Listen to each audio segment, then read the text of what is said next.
Hello, I'm Dr. Srikanta J T, consultant, Interventional Paediatric Pulmonology, General Pulmonology, as well as Sleep Medicine, Aster CMI Hospital, Bangalore.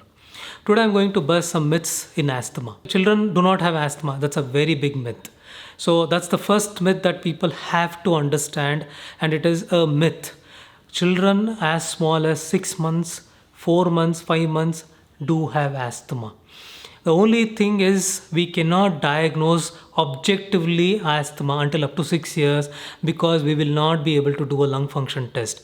But otherwise, if a child comes to us with allergic skin, comes with sneezing which is persistent, keeps rubbing the nose, keeps itching the eyes, itching the ears, clearing the throat, as well as recurrent or persistent coughs, that is more or less asthma and allergic march, skin, sneeze and wheeze.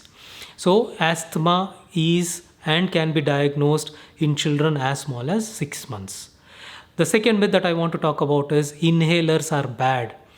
Inhalers are considered as gold standard in treatment of asthma. If you consider tablets, syrups, nebulizations to inhalers are far more superior in terms of dose. We give milligrams, here we are giving micrograms. Cannot be given for more than 7 to 10 days. Give it for next 10 years and have minimal to none side effects.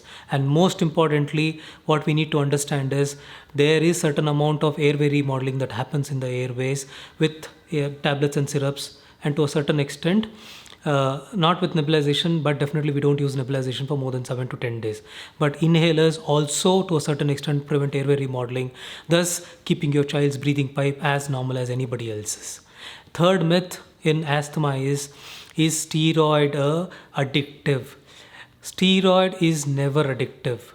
No matter how much doses of steroid you give, you will never get addicted because it is not a drug like cocaine. It is a medicine. You take it, it will help you with the clear intent of helping you, not with the intent of not helping you. You stop it, it will stop its action. So there is no point of addiction here. So inhalers are never addictive. It's always been a myth and it will continue to be a myth for generations, and that is where we are trying to break the myth here. And most importantly, inhalers are considered as gold standard in treatment of asthma. Probably will get better treatment for asthma in near future. Will have targeted therapies for asthma in near future, but until then, gold standard is going to be inhalers. Fourth myth that I want to bust today is food items. People come and ask us about all sorts of food items causing asthma. Milk, butter, ghee, chocolates, all sorts of foods causing asthma. If a food has to cause asthma, you have to understand that you put one bite of food in your mouth, the first organ to get affected is your mouth, then is your intestines, and the largest organ in your body is always going to be skin. If you have something called as oral allergy syndrome, that is you start itching your mouth a lot and only after you swallow your saliva gets better, that is a food allergen. You eat your food and it causes you to have loose motion or as well as blood in stools, that is a food allergen. If you have had your food and it causes skin allergies, you have rashes, you have what we call as urticaria, it is a food allergen. No food specifically comes and attacks your lungs only. That is a very categorical statement. No food specifically attacks your lungs. And the milk being a myth has been going on from 1100.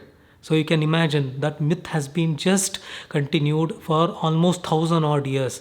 And as everybody says, false always spreads faster than the truth. So it is not the food. So if you have food allergy, you will be the first person to come and tell us that after having this particular food, I had these problems, and do you think this is a food allergen?